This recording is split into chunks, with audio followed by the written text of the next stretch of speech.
बात करने जा रहे हैं एक ऐसे टॉपिक पर जो पिछले कई हफ्ते से दुनिया भर में ट्रेंड कर रहा है। उसका नाम है मी टू। लेकिन ये टॉपिक क्या है और इस पर पूरी दुनिया भर में क्या बातें हो रही हैं, ये बताने से पहले हम आपको एक वाकया बता रहे हैं। वो वाकया है कि हॉलीवुड की एक पार्टी हॉलीवुड में एक पार्टी हो रही थी और उस पार्टी में एक मशहूर एक्ट्रेस भी शामिल थी। जब रात में पार्टी ख़त्म हो गई तो पार्टी जो आयोजित किया था, एक प्रोड्यूसर था, उसने एक्ट्रेस को ऑफ़र किया कि वह उसे घर तक छोड़ देगा। एक्ट्रेस तैयार हो गई और उसने उसे घर पर ड्रॉप कर दिया। इसके बाद एक्ट्रेस ने अपने घर एक्ट्रेस जो अभिनेत्री थी, हॉलीवुड अभिनेत्री, वो अपने घर पहुंच गई, कपड़े बदल ली और आराम से बैठ गई। तभी घर का दरवाज़ा पे घंटी बजी और एक्ट्रेस ने सोचा कि ये देर रात तो हुई नहीं है। उसने आराम से दरवाज़ा खोला। दरवाजे पे वह शख्स था जिसने उसे ड्रॉप किया था। यह देखकर एक्ट्रेस दंग रह गई। वह कुछ सोचती इससे पहले ही हॉलीवुड का वह नामी प्रोड्यूसर एक्ट्रेस के घर में अंदर घुस आया और इस तरह घुसा जैसे मानो उसी का घर हो। उसने चारों तरफ देखा कि घर में और भी कोई तो नहीं है। उस प्रोड्यूसर ने एक्ट्रेस से ज़बरदस्ती की और उसके साथ रेप किया। ये घटना है सेक्सुअल हरासमेंट की और जिस एक्ट्रेस ने ये आरोप लगाया था उनका नाम है एनाबेला सियोरा और जिस शख्स पे ये आरोप लगा उस शख्स का नाम है हार्वी विंस्टीन। यह कोई एक दो फिल्में बनाने वाला छोटा मोटा प्रोड्यूसर नहीं है, बल्कि इसकी शख्सियत का अंदाज़ा इस बात से लगा सकते हैं कि इसके प्रोडक्शन हाउस में बनी 81 फिल्मों को ऑस्कर अवार्ड मिला था। यह इसने एक से बढ़कर एक क्लासिक फिल्में दुनिया को दी है। लेकिन अब यह शख्स हॉलीवुड का सबसे गंदे शख्स के रूप में सामने आया है। इस पर करीब 80 से अधिक के कारण ये चीज़ मान गई हूँ, लेकिन एक बात है कि यह अब तक गिरफ्तार नहीं हुआ है। क्या ये आपको आश्चर्य में डालता है? बिल्कुल बिल्कुल ये जैसे आपके मन में ये सवाल है, सभी के मन में ये सवाल है कि इतनी बड़ी शख्सियत है, किस तरह की कार्रवाई हो रही है। जब तक कि आपने देखा है कि फ़ॉरेन में बहुत अच्छी उनकी जुडिशरी सिस्टम है, जो पुलिस सिस्टम है, सब बहुत बेहतरीन है, तो भी अभी तक उनके खिलाफ क्या सबूत नहीं मिले हैं, या क्या जो अभिनेत्रियां भी स्टेटमेंट दे रही हैं कि उनके वो अपने सबूत को साबित नहीं कर पाई हैं। ये सब चीज़ें हैं जो एक सस्पेंस छोड़ रही हैं उनकी गिरफ्तारी को लेकर, कि आखिर क्या उनका लेवल इतना बड़ा है कि अभी तक पुलिस के हाथ उन तक नहीं पहुंच पाए हैं। इस वीडियो के शुरू में हमने आपको बताया था कि मीटू कैंपेन चर्चा में है।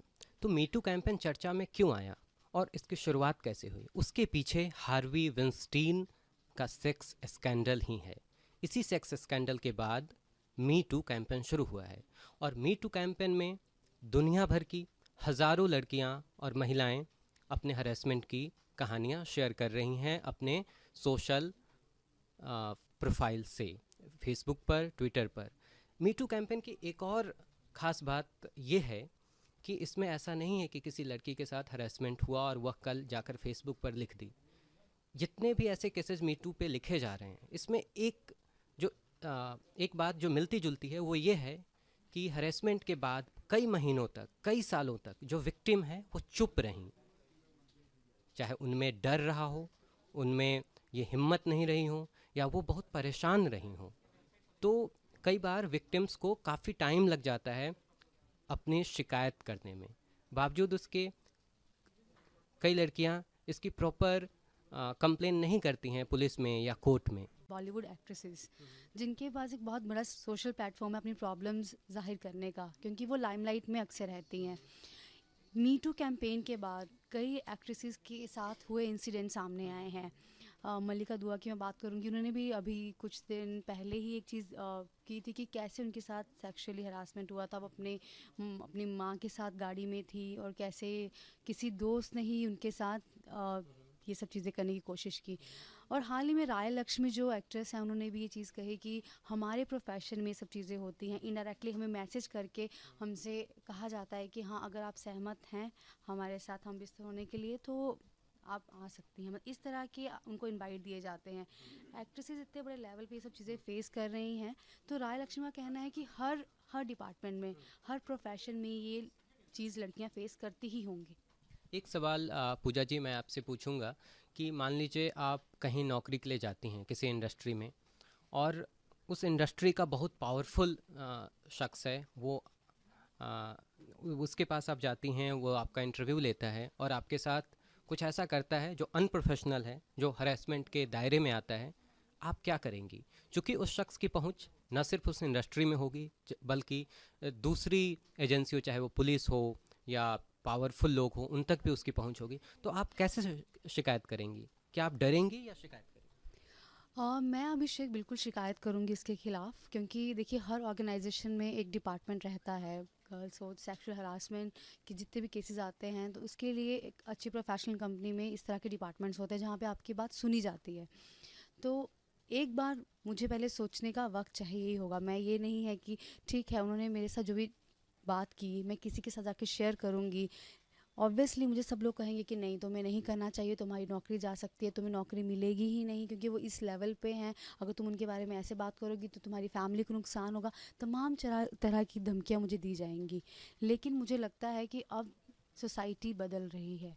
हम उन कमेंट्स पर भी नज़र डालेंगे जो आप हमें लिख रहे हैं, लेकिन इससे पहले एक चीज़ और हम पूजा आपसे जानना चाहेंगे कि जब ऐसा कुछ होता है तो पहली चीज़ तो ये आती है ना कि आपको अपनी अगर आप शिकायत करती हैं तो आपको नौकरी पे खतरा महसूस होता है, शायद दूसरे जगह भी आप जाएं तो आपको नौकरी ना मिले, या एक सो कॉल्ड बदनामी आपकी होती है, ऐसा कई लोग मानते हैं। तो आपको नहीं लगता कि इस पे कैसे आप रिस्पॉन्ड करेंगे? देखिए वही चीज़ मैंने जो कही, नौकरी के दौरान अगर ये चीज़ होती है तो करियर स्टेबिलिटी सस्टेन रहने के लिए मैं एक बार सोचूं कि नहीं मुझे चुप रह जाना चाहिए।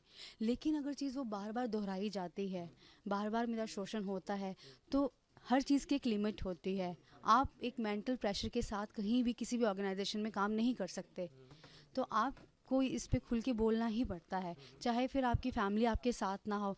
हाँ, पर ये है कि इस तरह के चैलेंज के लिए आपको बहुत स्ट्रॉन्ग रहना पड़ता है, क्योंकि बहुत सी लड़कियां शिकायत करती हैं लेकिन बीच में गायब हो जाती हैं, अपनी शिकायत वापस ले लेती हैं। जैसे इस पे कई लोग पूछ रहे हैं हमारे यूट्यूब के पेज पर, शमीम आज़ाद ने पूछा है कि इन अभिनेत्रियों ने रेप का केस फाइल क्यों नहीं किया? आपको क्या लगता है? देखिए रेप का केस फाइल ऑब्वियसली अब ये स्टेटमेंट दे रहे हैं, तो इनका जो भी डिसीज़न है, जो भी इन्होंने स्टेटमेंट्स दिए हैं, अभी तक कोई भी एक्ट्रेसेस शायद सामने नहीं आई है जिन्होंने केस फाइल किया हो। जैसे कि आपने कहा कि ये ऑस्कर ज्यूरी में शामिल थे, तब तक शायद ये रुक सकते हैं, तो मुझे लगता है कि अब आने वाले टाइम में वो कहीं ना कहीं ये एक्शन लेने ही वाली हैं, क्योंकि शमीम जी, हम आपको ये भी बता दें कि ब्रिटेन में और अमेरिका में दोनों ही जगह पुलिस हार्वी पे लगे आरोपों की जांच कर रही है। कई मामले इन्वेस्टिगेशन हो रहे हैं और उम्मीद करते हैं अगर आरोप सही पाए जाते हैं तो आने वाले दिनों में यह शख्स जेल भी जा सकता है। लेकिन एक और बात हम यहाँ आपको बताना चाहेंगे कि हार्वी विंस्टीन ने खुद इन तमाम आरोपों से इनकार किया है और उसका कहना है कि उसने जो भी संबंध बनाए वह सहमति से बनाए, और इस तरह वो इन आरोप। और ज़रूरी सवाल, कई बार हार्वी विंस्टीन एक्ट्रेस को पार्टी के नाम पे होटल में बुलाता था, लेकिन एक्ट्रेस जब होटल पहुंचती थी तो वहाँ कोई पार्टी नहीं हो रहा होता था, और इसके बाद हार्वी विंस्टीन उस एक्ट्रेस से ज़बरदस्ती करती थी। ऐसी ही एक एक्ट्रेस एशिया अर्जेंटो हैं, उन्होंने बताया कि एक बार उन्हें होटल बुलाया गया और उनके साथ ज़बरदस्ती सेक्स किया गया। एक्ट्रेस ने यह भी कहा कि बाद में कई बार हार्वी विंस्टीन से जो उनके संबंध बने वह सहमति से थे, लेकिन एशिया अर्जेंटो ने ये कहा है कि ये एक तरफा संबंध थे, यानी उन्होंने दबाव में वो संबंध बनाए थे। एक्ट्रेस ने कहा कि रेप के बाद हार्वी विंस्टीन जीत गए थे और मैं हार गई थी।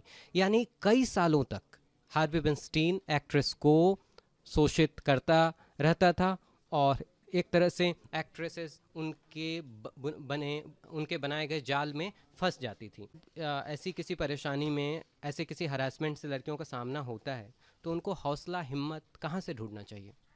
देखिए, ये बहुत बड़ी एग्जांपल है। अगर हम साउथ एक्टर है जो सुपरस्टार है दिलीप कुमार, उन्होंने जो सेक्सुअल हरासमेंट किया है एक्ट्रेस का, जिस तरह का ट्रायल उन पे चल रहा है, वो बहुत ही बड़ी एग्जांपल है।